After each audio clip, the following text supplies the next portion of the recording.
ഇന്ത്യയുടെ പുതിയ വാർത്താവിനിമയ ഉപഗ്രഹം GSAT-20 നാളെ വിക്ഷേപിക്കുന്നു.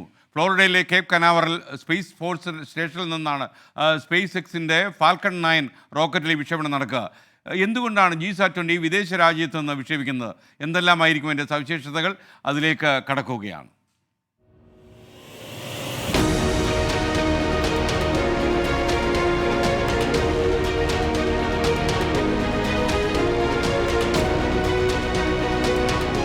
ഇന്ത്യയിൽ ബ്രോഡ്ബാൻഡ് സേവനങ്ങളും ഇൻഫ്ലൈറ്റ് കണക്ടിവിറ്റിയും മെച്ചപ്പെടുത്തുകയാണ് GSAT-20യുടെ ലക്ഷ്യം.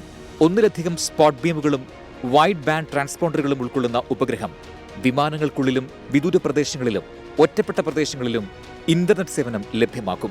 ISROയുടെ വാണിജ്യ വിഭാഗമായ ന്യൂ സ്പേസ് ഇന്ത്യ ലിമിറ്റഡാണ് ഉപഗ്രഹം നിർമ്മിച്ചത്. 4700 കിലോഗ്രാം ഭാരമുള്ളതാണ് GSAT-20. ISROയുടെ ഏറ്റവും ഭാരവാഹക ശേഷിയുള്ള റോക്കറ്റ് LVM-3 ആണ്. 4000 കിലോഗ്രാം ഭാരമാണ് പരമാവധി LVM-3ക്ക് ഭ്രമണപഥത്തിൽ എത്തിക്കാൻ കഴിയുക. ഇതോടെയാണ് ISRO സ്പേസ് എക്സുമായി കരാറിലായത്. ഭാരമുള്ള ഉപഗ്രഹങ്ങളെ ഭ്രമണപഥത്തിലെത്തിക്കാൻ ISRO ഫ്രഞ്ച് കമ്പനിയായ ഏരിയൻ സ്പേസിനെയാണ് ഇതുവരെയും ആശ്രയിച്ചിരുന്നത്. ഏരിയൻ സ്പേസിന്റെ പുതിയ റോക്കറ്റായ ഏരിയൻ 6 പല വിക്ഷേപണങ്ങളും നേരത്തെ ഏറ്റെടുത്തതും സ്പേസ് എക്സിനെ സമീപിക്കാൻ കാരണമായി. 581 കോടി രൂപയാണ് ഉപഗ്രഹം ഭ്രമണപഥത്തിലെത്തിക്കാനുള്ള ചെലവ്.